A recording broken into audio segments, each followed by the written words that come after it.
Hey coin collectors, and welcome to DC Coin World International Coin Channel. And today we have like this little stash of 1953 Lincoln pennies we're going to look through. And this one on top here, obviously you can see has the D underneath it. These ones down here have no mint marks at all. This one over here, let's magnify it a little bit, is another D. Let's see what we can see up here. And there's an S right there. So we have the P, the D, and the S in this group. And let's just kind of look through them. Let's start with the S.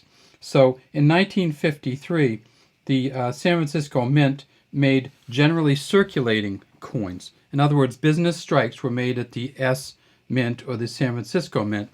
And they made a lot of them. They made 181.8 million. So this is almost assuredly a business strike from the San Francisco Mint. There were mint sets, and there were uncirculated mint sets in 1953. And here's the weird thing. If you want to get the most collectible one, get the uncirculated mint set. They only made about 15,000 of them, and those are worth about $775 now. So you can get an uncirculated mint set from 1953, really only the sixth year that they made them.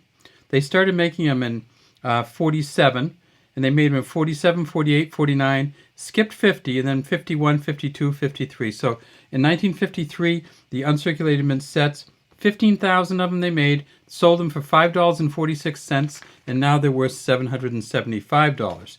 Now, if you're going to look for the proof set, they made those too, but they made quite a few more.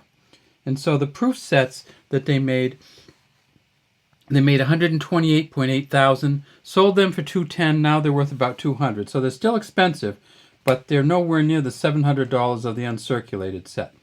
This one here is a D for the Denver Mint, and at the Denver Mint in 1953, they made 700.5 million. So you need to remember that there were many years in the 50s and sometimes before then where they made more coins at the Denver Mint than they did at the other mints combined. And that's the case in this year. They made 257 million at Philly, which is here. 257 million. At the Denver Mint, they made 700 plus million. And at the San Francisco Mint, they made 181 million. So between the three of them, they made well over $1 billion of these coins. And there's still plenty of them out there. If you're looking for these ones in this condition right here are probably worth 40 or 50 cents or less. Not really, really expensive. If you want to find these, though, if you can get these in a less beat up condition, and we don't have any of those right here. There's another S here, pretty good shape. And remember, this is the Victor David Brenner initials on the front. You can see that right down here, the V, the D, and the B. Let's see if we can see it on one of these other ones even a little bit better. Yeah, right down there, the V, the D, the B. Victor David Brenner did the front of these in 1909 and also did the back of these. And on the back it says E pluribus unum, 1 cent, United States of America. And here these are ears of, they call them ears of wheat, essentially the grain part of the wheat, which we use to make, bread and stuff made of wheat. If you can get the Philadelphia Mint, let's see if we can find a Philadelphia here. No mint mark, so that's how we know it's Philadelphia. In a red MS-67, one of them sold for $14,000 in 2014. So these are real expensive coins if they're in really, really good condition. If you can get the San Francisco Mint in an MS-67 red, you're going to be talking about $3,000 to $4,000 that it sold for in 2014, probably worth more than that now. And then if you can get the Denver Mint in an MS-67 red, one of them sold for $7,500 in 2007. Now, if you are trying to figure out which ones are the most expensive and which ones are the most rare, it turns out that there isn't any. PCGS may have seen one MS-68, but it's really unclear to me that they've evaluated it or it's for sale anywhere. So these coins in an MS-67 or maybe 67 plus That's about as good as they get. Mint state 67. There aren't many 68s around.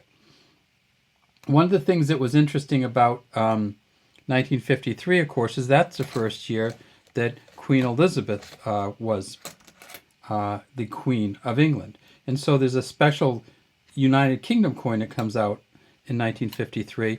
And then here's one from, I just wanted to show you this. This is actually a 3p coin. So you see it says Elizabeth II, Dea Gratia, Regina, FD, Defender of the Faith. This is a Mary Gillick portrait. And if we go to the back of this, we can see that it is a 3 in pence. Has the crowned portcullis, or that gate with the spikes that they drive down. And this coin was made from 1953 on. This one I think is from the 60s, maybe the last year they made these for general circulation, 1967. The United States did have a 3p coin at one point, but I've never seen one, and I'd sure like to get one. So anyways, let's get back to this. So this is the kind of condition a lot of times you'll see these in.